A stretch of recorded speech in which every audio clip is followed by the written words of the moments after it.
TV ప్రసారాలను నిలిపివేయటం చట్టరీత్యా నేరం. సాక్షి టీవీ ప్రసారాల కోసం మీ స్థానిక కేబుల్ ఆపరేటర్ను వెంటనే సంప్రదించండి. DTH లో ఇంటర్నెట్ లో కూడా సాక్షి టీవీ ప్రసారాలను వీక్షించవచ్చు. తిరుపతి ఎస్వి యూనివర్సిటీలో చిరుత సంచారం కలకలం రేపుతోంది. రాత్రి 8:30కు కుక్కల మీద చిరుత దాడి చేసింది. చిరుతల సంచారంపై విద్యార్థులను అప్రమత్తం చేసింది సెక్యూరిటీ సిబ్బంది. గత 6 నెలలుగా ఎస్వి యూనివర్సిటీలో చిరుతల సంచారం పెరిగింది. దీంతో విద్యార్థులు భయభ్రాంతులకు గురవుతున్నారు. నెల రోజుల క్రితం ఎస్వి యూనివర్సిటీలో చిరుతను బంధించారు అటవీ శాఖ సిబ్బంది.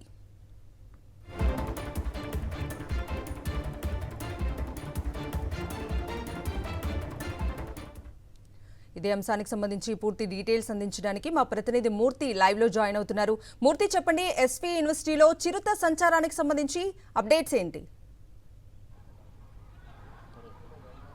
కవిత, తిరుపతి ఎస్వి యూనివర్సిటీలో గడిచిన 6 నెలలుగా చిరుత కలకలం సృష్టిస్తోంది. ఏదైతే తిరుపతి యూనివర్సిటీలో హాస్టల్స్ భవనాల వద్ద పడేసేటువంటి వేస్టేజ్ కోసం ఈ అడవి పందులు కుక్కలు ఎక్కువగా వస్తూ ఉంటాయి. ఈ కుక్కలను వేటాడేందుకు, ఈ అడవి పందులను వేటాడేందుకు ఈ చిరుతలు ఏదైతే శేషాచల అటవీ ప్రాంతం నుంచి నేరుగా హాస్టల్స్ భవనాల వద్దకు రావడం, వాటిని చిరుతలు వేటాడడంతో యొక్క భయభ్రాంతులకు గురవుతున్నారు. ప్రస్తుతం మనం చూస్తున్నాం తిరుపతి ఎస్వి యూనివర్సిటీలో చిరుత సంచారం కారణంగా ఏదైతే యూనివర్సిటీ హాస్టల్ విద్యార్థులు కావచ్చు, క్వార్టర్స్లో ఉండేటువంటి ఉద్యోగులు కావచ్చు, చాలా అప్రమత్తంగా ఉండాలి. రాత్రి 7 గంటల నుంచి ఉదయం 7 గంటల వరకు కూడా రోడ్లపైన సంచారం చేస్తే చిరుతలు ఎక్కడైనా దాడి చేస్తాయంటూ యూనివర్సిటీ సెక్యూరిటీ సిబ్బంది అప్రమత్తం చేస్తున్నటువంటి పరిస్థితి కనిపిస్తోంది. ఎక్కడ చూసినా యూనివర్సిటీలో ఈ యొక్క హెచ్చరిక బోర్డులు ఏర్పాటు చేశారు. మరోవైపు రాత్రి 8:30 గంటల సమయంలో ఈ యొక్క పాపులేషన్ స్టడీస్ సమీపంలో ఐ బ్లాక్ సమీపంలో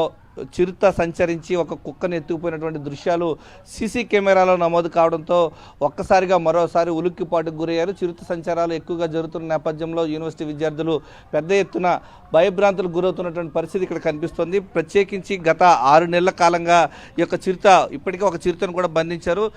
విద్యార్థులు ఏమని అప్రమత్తం చేస్తున్నారు? చిరుత సంచారంతో యూనివర్సిటీ విద్యార్థులు మీరు ఎలాంటి భయభ్రాంతులకు గురవుతున్నారు? ఇప్పుడు కాదు, గత 6 నెలలుగా కూడా చిరుత ఎస్వి యూనివర్సిటీలోకి నైట్ టైంలో ప్రతిరోజు వస్తూనే ఉంది. మేము ఎన్నోసార్లు కూడా, అయ్యా ఈ చిరుత ఇక్కడ చదువుకునే విద్యార్థులు ఇక్కడ రోడ్లపైన చదువుకొని కూర్చొని లైట్ల కింద చదువుకుంటూ ఉంటారు, ఈ యొక్క చిరుత వస్తూ ఉంది, ఏ రోజైనా ప్రాణహాని జరుగుతుంది, కాబట్టి ఇప్పటికైనా మీరు అప్రమత్తంగా ఉండి ఎక్కడైతే మన యూనివర్సిటీ బోర్డర్ ఉందో అక్కడంతా కూడా పెంచింగ్ వేయమని అనేక మార్లు వీసీ గారికి రిప్రజెంటేషన్ ఇచ్చినా కూడా ఇప్పటి వరకు కూడా ఆయన పట్టించుకోకపోవడం.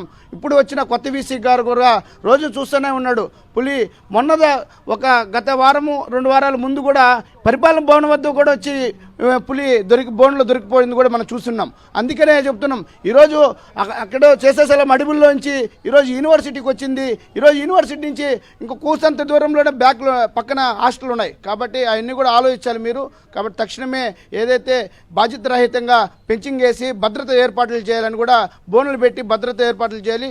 పులులు ఏ విధంగా వచ్చినా కూడా అవన్నీ కూడా పట్టుకోవాలని కూడా మేము తెలుపుతున్నాం. ప్రత్యేకించి ఎస్వి యూనివర్సిటీలో ఎక్కువ మొత్తంలో ఈ యొక్క కుక్కల సంచారం కూడా ఎక్కువగా ఉంది. ఈ కుక్కలను వేటాడేందుకు పెద్ద ఎత్తున చిరుతలు కూడా లోపలికి వస్తూ ఉన్నాయి. అడవి పందులు శేషాచల అటవీ ప్రాంతం నుంచి వస్తున్న నేపథ్యంలో వాటిని కూడా వేటాడేందుకు ఈ యొక్క చిరుతలు యూనివర్సిటీ ప్రాంగణంలోకి వస్తున్నాయని చెప్పేసి భయభ్రాంతికి గురవుతున్నారు. ఇప్పటికైనా శేషాచల అటవీ ప్రాంతం వైపు, యూనివర్సిటీ వైపు ఉన్నటువంటి అవుట్డోర్ అంతా కూడా ఫెన్సింగ్ ఏర్పాటు చేయడం ద్వారా భద్రతా చర్యలు పటిష్టం చేయాలని చెప్పేసి యూనివర్సిటీ విద్యార్థులు కోరుతున్నారు. Kavitha. Right Murthy, thank you for the updates. Sakshi TV ప్రసారాలను నిలిపివేయడం చట్టరీత్యా నేరం. సాక్షి టీవీ ప్రసారాల కోసం మీ స్థానిక కేబుల్ ఆపరేటర్ను వెంటనే సంప్రదించండి. DTH లో ఇంటర్నెట్ లో కూడా సాక్షి టీవీ ప్రసారాలను వీక్షించవచ్చు.